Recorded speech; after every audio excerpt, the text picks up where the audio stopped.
All right, 3-1. Starting the new chapter. Finally. Representing relations. Let's go.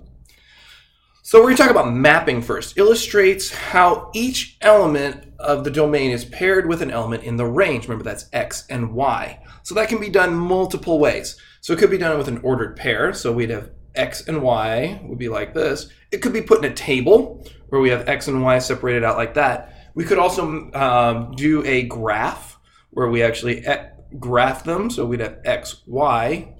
It could be done with this mapping way too, where we have arrows going to them. We did that a lot when we were looking for, is this a function or not? You know, because if this one goes to two different things, it's not a function. So that was just another way of doing that.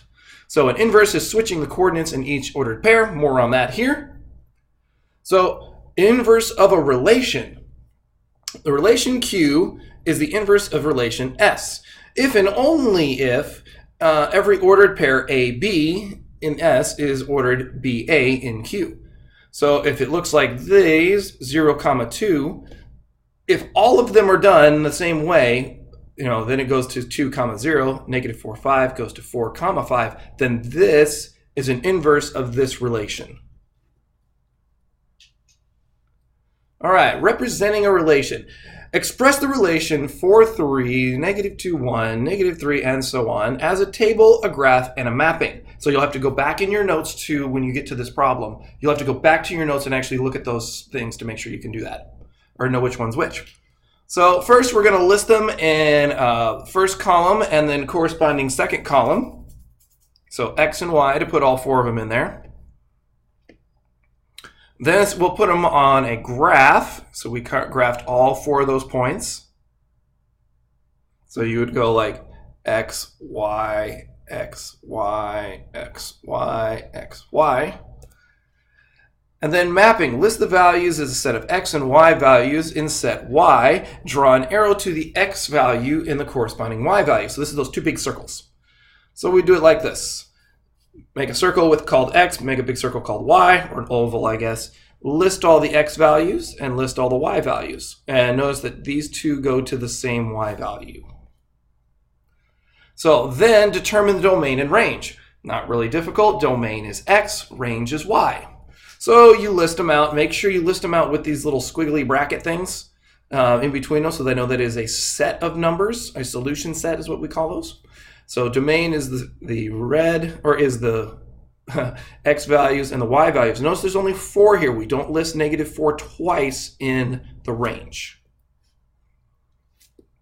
All right, pause this, give it a shot.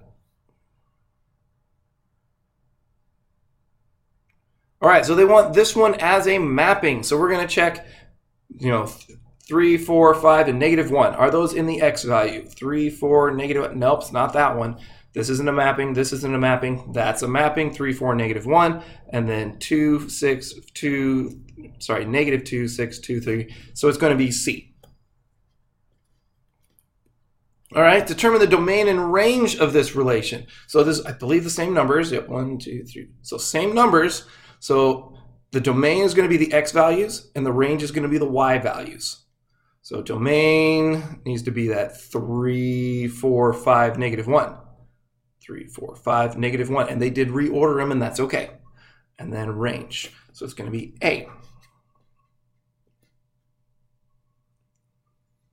All right, opinion. The table here shows the percent of students that are satisfied with their grades at the time of the survey. And they do these in different years. So 1999 through 2005. So it looks like every 3 years they did this study. Percent satisfied. So determine the domain and range of the relation.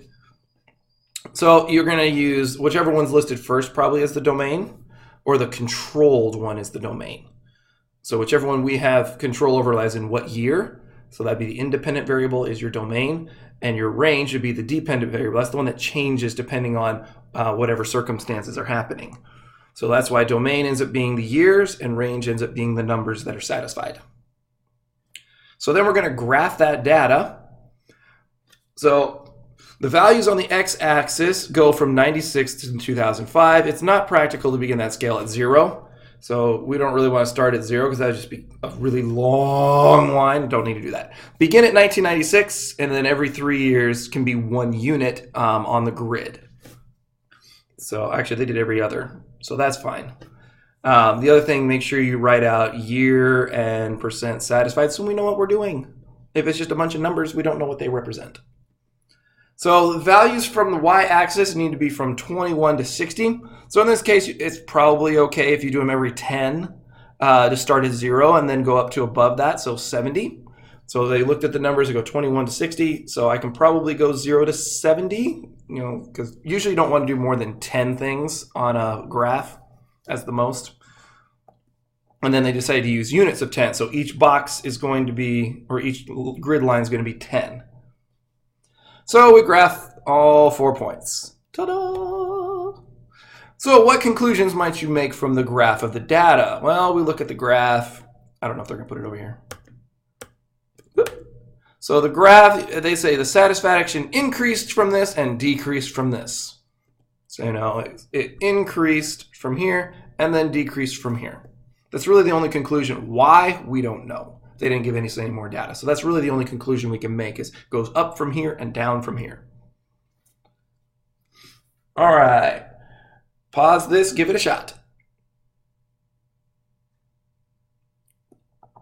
All right, so this thing says endangered species. The table shows the approximate world population of Indian rhinoceros from 86 to 2005. Determine the domain and range.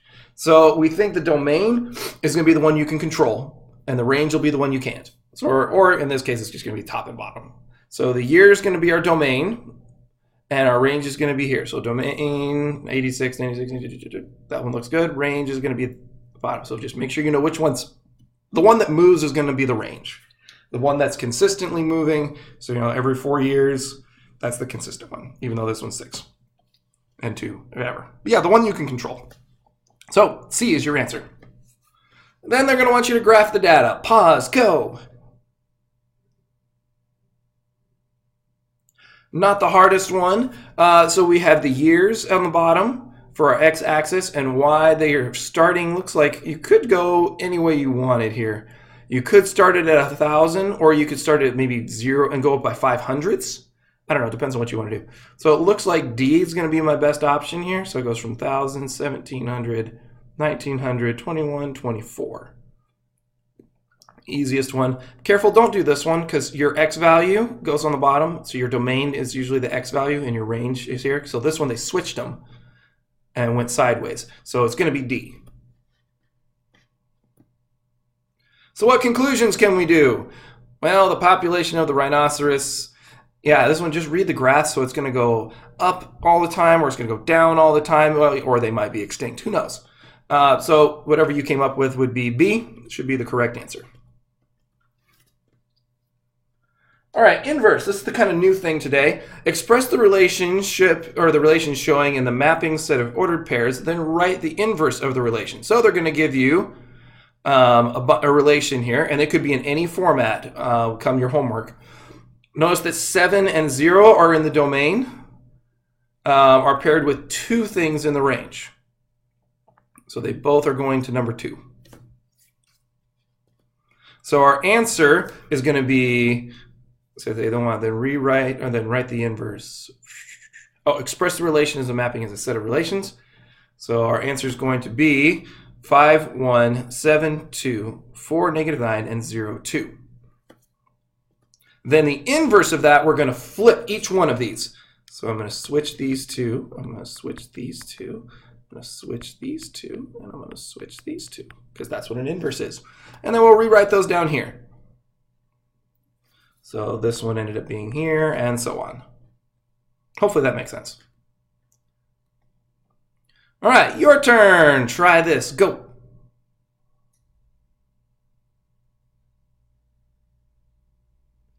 All right, so again, we have to keep an eye out that this one goes to here. So it's going to be 3, 2, -4, 1, and 5, 2. So then my inverse is going to be 2, 3, 1, -4, and 2, 5. So it's just matching up which one ends up over here, which is C. And that's all she wrote.